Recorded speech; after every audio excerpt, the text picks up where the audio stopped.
നമ്മൾ പ്രൊമോയിൽ കണ്ട അനീഷ് രഞ്ജിത്തിനെ പൂട്ടുന്ന ആ ഒരു സീൻ ഉണ്ടല്ലോ, അത് സത്യത്തിൽ ലൈവിൽ കാണാൻ കൊള്ളാം കേട്ടോ. മാത്രമല്ല അനീഷിന്റെ ഇതൊരു സ്ട്രാറ്റജി ആണോ അതല്ല ഇത് ശരിക്കുമുള്ളൊരു പ്രണയമാണോ എന്ന് മനസ്സിലാക്കാൻ പറ്റുന്ന ഒരു നിമിഷം കൂടിയായിരുന്നു അത്.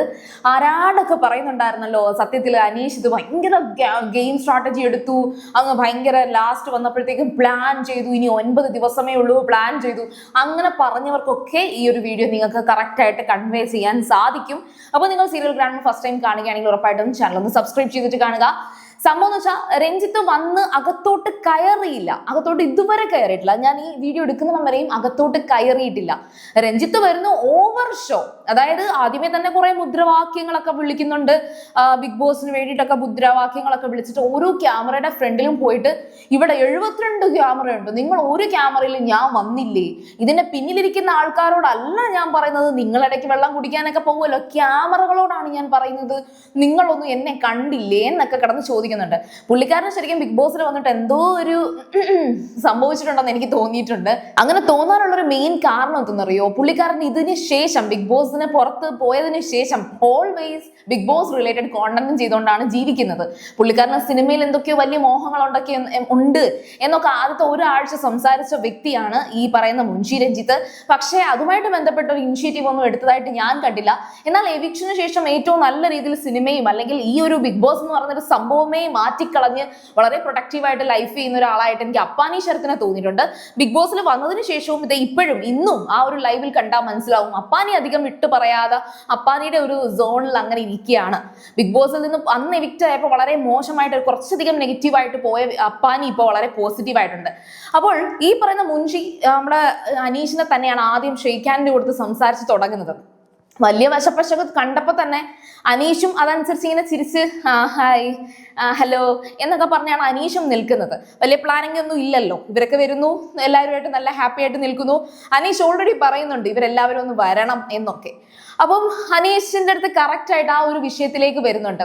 അതായത് അനുമോളെ ആദ്യം കണ്ടപ്പോൾ ആകാശത്തുനിന്ന് തിരിച്ചിഞ്ഞു വാ എന്ന് പറഞ്ഞിട്ട് അനുമോളെ ആകാശത്തുനിന്ന് താഴെ വാ എന്ന് പറഞ്ഞിട്ടൊരു സീൻ ഓർക്കുന്നുണ്ടോ? അതായത് അങ്ങ് താരമായിട്ട് ആകാശത്തുനിന്ന് അപ്പാനിയും അനുമോളും ഒക്കെ ഈ പറയുന്ന അനീഷിനെ ഭയങ്കരമായിട്ട് ഫൈറ്റ് ചെയ്തിട്ടുണ്ട്.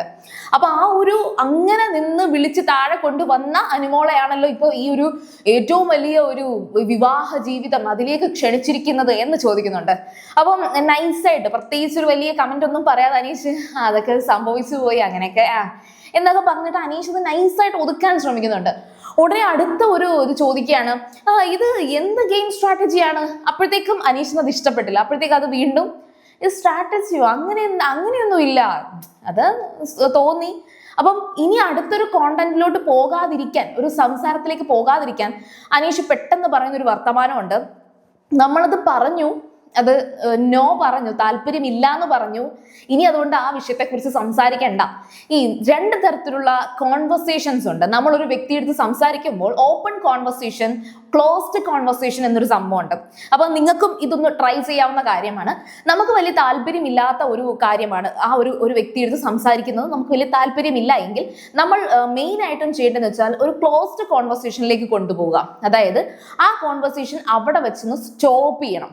അതിന് വേണ്ടിയിട്ടുള്ള, അതായത് എന്തെങ്കിലും ചോദിക്കുമ്പോൾ ഒരു എസ് ഓർ നോ ക്വസ്റ്റ്യൻ പോലെ പെരുമാറുക. ഇനി നെക്സ്റ്റ് എന്ന് പറയുന്നത് ഓപ്പൺ കോൺവെർസേഷൻ. അതായത് നമുക്ക് കൂടുതൽ സംസാരിക്കാൻ താല്പര്യമുണ്ടെങ്കിൽ അവരൊരു കാര്യം ചോദിക്കുമ്പോൾ അതിനൊരു ഉത്തരം പറഞ്ഞിട്ട് ഒരു മറുചോദ്യം ചോദിക്കുക. പക്ഷേ ഇവിടെ അനീഷ് ഉപയോഗിച്ചിരിക്കുന്നത് ആ ക്ലോസ്ഡ് കോൺവെർസേഷൻ ആണ്. അതവിടെ നോ പറഞ്ഞു, ഇനി അതിനെക്കുറിച്ച് സംസാരിക്കേണ്ട അങ്ങനെ പറയുന്നുണ്ട്. പിന്നെ ബാക്കി കാണിക്കുന്നത് പുറത്തെ ബാക്കി ലൈവിൽ വേറെ പല കാര്യങ്ങളും കാണിച്ചതിന് ശേഷമാണ് അനുമോള് കബളിപ്പിച്ചതാണോ എന്ന് പറയുന്ന ഒരു സ്റ്റേറ്റ്മെന്റിലേക്ക് ആക്ച്വലി ഇത് ലൈവിൽ കാണിക്കുന്നില്ല, എന്നാൽ പ്രൊമോ ബാക്കി നമുക്ക് പൂരിപ്പിച്ചെടുക്കാൻ സാധിക്കും. അങ്ങനെ കാണിച്ചതിന് ശേഷം വളരെ കൃത്യമായിട്ട് അത് അനുമോളുടെ കാര്യം അല്ല എന്നൊക്കെ, അത് എനിക്കറിയത്തില്ല എന്നൊക്കെ സംസാരിക്കുന്നുണ്ട്. അപ്പം അതിന്റെ അർത്ഥം എന്ന് വെച്ചാൽ ഈ പറയുന്ന മുൻഷയ്ക്ക് ഈ അനീഷ് അനുമോൾ എന്ന് പറയുന്ന ആ വിഷയം അത് ഒരുപക്ഷെ മുൻഷിക്കൊരു ഫ്രസ്ട്രേഷൻ ആണ്. അതായത് പുറത്ത് താൻ ഒരാഴ്ചയായപ്പോഴേ പുറത്ത് പോകേണ്ടി വന്നു, ഈ ഒരു ഇത്രയും വലിയ ഗെയിമിനകത്ത് പാർട്ടിസിപ്പേറ്റ് ചെയ്യാൻ പറ്റിയില്ല, ആ ഒരു ഫ്രസ്ട്രേഷൻ ഒരു റീ എൻട്രിയിൽ തീർക്കുന്നത് പോലെയാണ് എനിക്ക് തോന്നിയത്. അപ്പോഴും അനീഷ് വീണ്ടും പറയുന്ന ഒരു കാര്യം എന്ന് വെച്ചാൽ അത് ഞങ്ങൾ തമ്മിലുള്ള ഒരു കാര്യം, അത് മൂന്നാമതൊരാൾ അതിനകത്ത് ഇടപെടേണ്ട എന്ന് പറയുന്നുണ്ട്. അപ്പോഴും മുൻഷി പറയുന്നുണ്ട് ഇതിപ്പം നിങ്ങൾ മാത്രമല്ലോ ഇത്രയും പേര് കേട്ടല്ലോ എന്നുള്ള ഒരു രീതിയിൽ സംസാരിക്കുന്നുണ്ട്. അപ്പോഴും അനീഷ് പറയുന്നുണ്ട് അതവിടെ കഴിഞ്ഞു, അതിൽ കൂടുതൽ സംസാരിക്കേണ്ട എന്ന് പറയുമ്പോൾ പിന്നെ പിന്നെയാണ് മുൻഷി പറയുന്നത്, ഓ ഓക്കെ, അത് ഇനി അത് സംസാരിക്കാൻ താല്പര്യമില്ല, അനീഷിന് താല്പര്യമില്ല എന്ന് ചോദിക്കുന്നുണ്ട്. താല്പര്യമില്ല. ഇനി ഈ പറയുന്ന അനീഷിന്റെ ഒരു ഗെയിം സ്ട്രാറ്റജി ആണെങ്കിൽ ഏറ്റവും നല്ല ഒരു അവസരമായിരുന്നു. അനീഷിന് ഈ ഒരു അവസരത്തിൽ അനുമോളെ ഇട്ടുകൊടുക്കാം. ഈവൻ അനുമോളുടെ വോട്ട് പിടിക്കാനാണെങ്കിൽ അനുമോളെ ഇട്ടുകൊടുക്കാവുന്ന ഒരു അവസരമായിരുന്നു.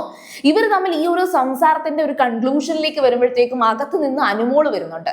അത് മാത്രമല്ല, അനുമോൾക്കിട്ട് ഒരു വൃത്തികെട്ട രീതിയിലുള്ള ഒരു കൊട്ട് അത് മുൻഷി കൊടുക്കുന്നുണ്ട്.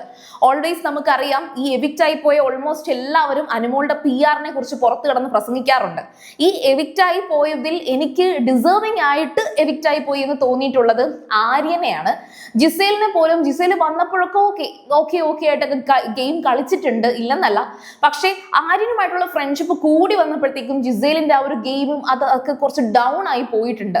പിന്നെ നമ്മുടെ ജിസേലിന്റെ കയ്യിൽ കുറച്ച് സ്റ്റിച്ചും കാര്യങ്ങളും ഹെൽത്ത് ഇഷ്യൂസും ഒക്കെ വന്നപ്പോഴത്തേക്കും ജിസേല് കൂടുതലും മേക്കപ്പിലേക്കും പിന്നെ കുറച്ചധികം ഒന്ന് ഒതുങ്ങിപ്പോയി.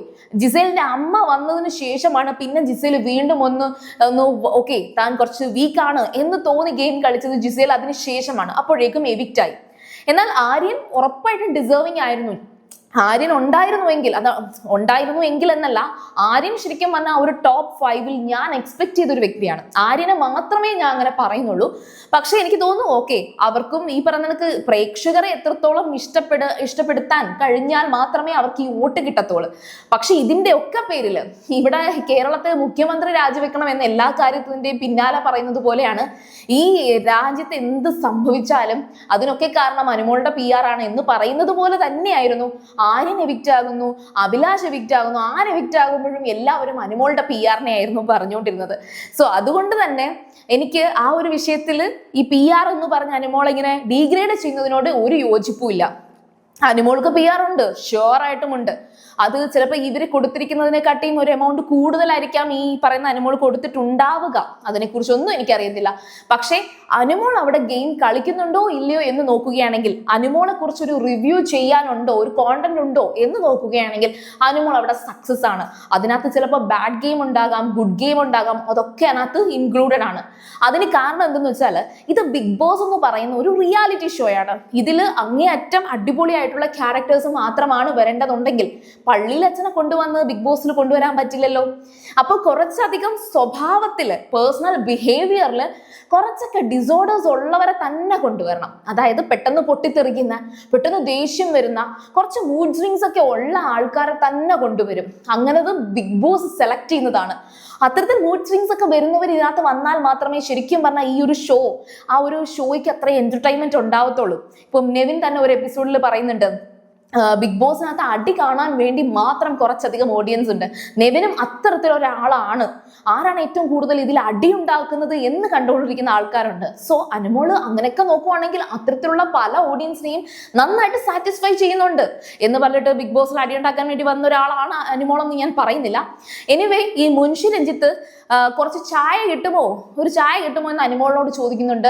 അതും PR ഇല്ലാതെ ചായ ഉണ്ടോ എന്നൊക്കെ ചോദിക്കുന്നുണ്ട്. പിന്നെ അതിനെ ഒന്ന് ഇത്തിരി ആ ഹൈപ്പ് ഒന്ന് കുറയ്ക്കാൻ വേണ്ടി വെറുതെ നൂറ കുറച്ച് ക്യൂട്ട്നെസ് ഉണ്ടോ, മറ്റേ ആദിലയുടെ കുറച്ച് കുസൃതി ഉണ്ടോ എന്നൊക്കെ പറയുന്നുണ്ട്. ശരിക്കും പറഞ്ഞാൽ മുൻഷി രഞ്ജിത്ത് ഒരു ബോറനാണ്. മുൻഷി എന്തായാലും കുറച്ച് റിവ്യൂസ് ഒക്കെ കണ്ടിട്ടുണ്ട്.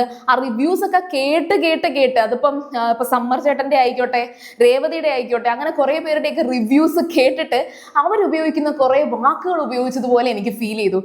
ഞാനും പലപ്പോഴും ചിന്തിച്ചു, ഈ കറക്റ്റായിട്ട് ഇങ്ങനെ എന്തുകൊണ്ടായിരിക്കാം മുൻഷി പറയുന്നതെന്ന് ഞാൻ ചിന്തിച്ചു.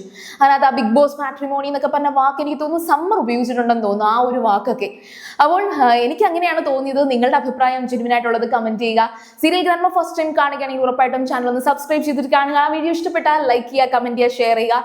ഞാൻ പോയി വരാം. ബൈ.